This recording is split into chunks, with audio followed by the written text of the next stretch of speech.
Hello student, I am उत्कर्ष जैन। आज मैं आपको ऑर्नामेंटल हॉर्टिकल्चर के बारे में कुछ इंट्रोडक्शन और इम्पोर्टेंस के बारे में बताऊंगा। यह subject BSc agriculture 4th semester का है। तो ऑर्नामेंटल हॉर्टिकल्चर क्या होता है, सबसे पहले हम समझ लेते हैं इसका जो इंट्रोडक्शन है क्या है। ऑर्नामेंटल हॉर्टिकल्चर जो है उद्यान विज्ञान की एक शाखा है, जिसके अंतर्गत हम सजावटी पौधों का अध्ययन करते हैं। सजावटी पौधे के अंतर्गत पुष्प वाले पौधे आते हैं, कुछ सुगंधित पौधे आते हैं, रंगीन पत्तियों वाले फूल वाले पौधे आते हैं। तो अलंकृत बागवानी उद्यान विज्ञान की वह शाखा है जिसके अंतर्गत कलात्मक एवं आध्यात्मक रूप से सजावटी एवं शोभाकारी पादपों का अध्ययन किया जाता है।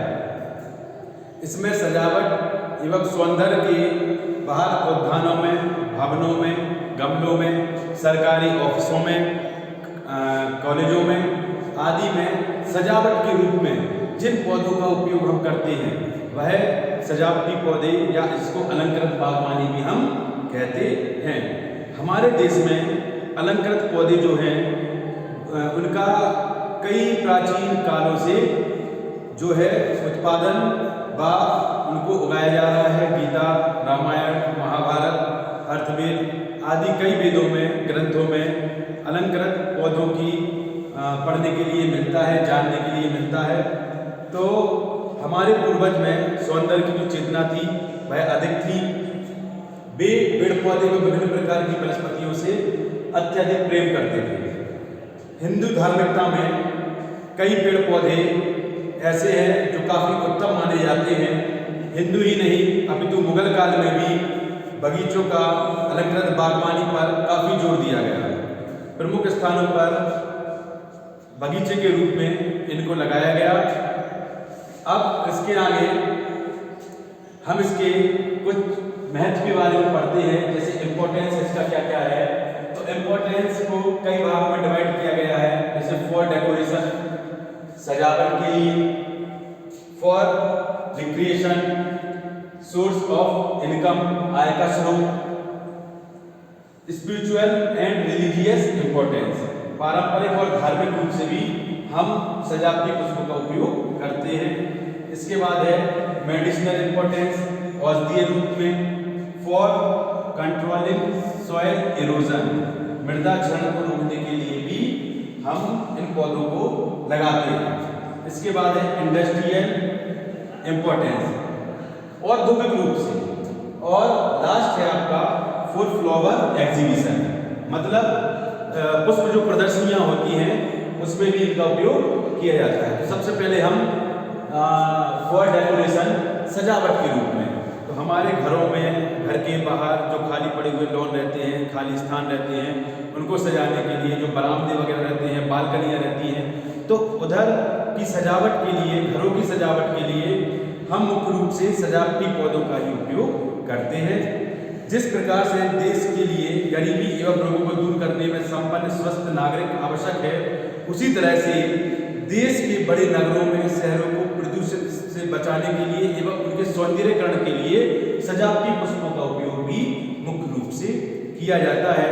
सरकार भी सजावट के रूप में सजावटी शहरों को बनाने के लिए, उनका सौंदर्यीकरण करने के लिए भी अत्यंत जोर दे रही है। कई प्रकार की योजनाएं भी ला रही है। हालांकि भारत में अब उद्यानों की स्थापना पर विशेष बल दिया जा रहा है। जैसे जिनको हम निजी उद्यान के नाम से भी पुकारते हैं, ये उद्यान घर के निकट एवं चार दीवारी के अंदर बने होते हैं, जिनको लॉन भी बोलते हैं। इसके बाद इस मकान की सुंदरता बढ़ती है और वातावरण भी इससे क्या होता है, शुद्ध होता है। नेक्स्ट है आपका फॉर क्रिएशन, मनोरंजन के लिए। आजकल के युग में मनुष्य का जीवन दिन प्रतिदिन संघर्षमय और व्यस्त होता जा रहा है। सुबह से लेकर निरंतरता मनुष्य शाम को वापस आता है तो वह मानसिक रूप से और शारीरिक रूप से अत्यंत थका हुआ महसूस करता है। इस थकावट को दूर करने के लिए हम बाग बगीचों में जाते हैं, वहाँ पर आराम करते हैं, विश्राम करते हैं, टहलते हैं, जिससे कि हमारी जो दिन भर की थकान है वह दूर हो जाती है।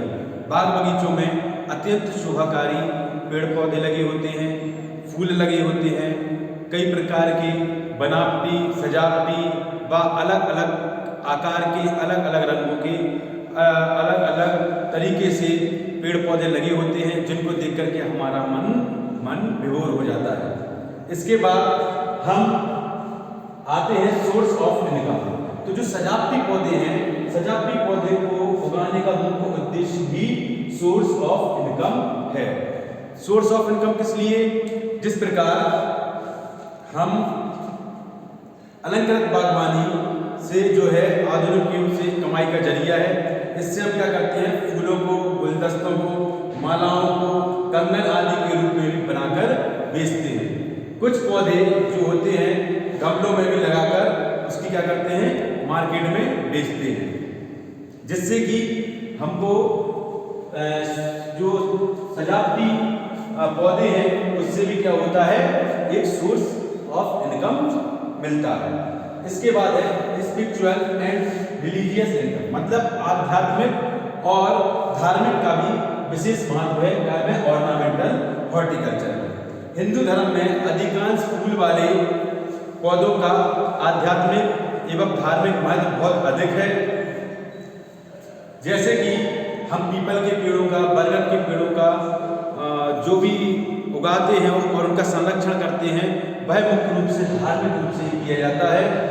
और फूलों का उपयोग धार्मिक अनुष्ठानों में, मंदिरों में, मस्जिदों में, गुरुद्वारे में एवं चर्चों आदि में भी मंगल कार्यों के लिए किया जाता है।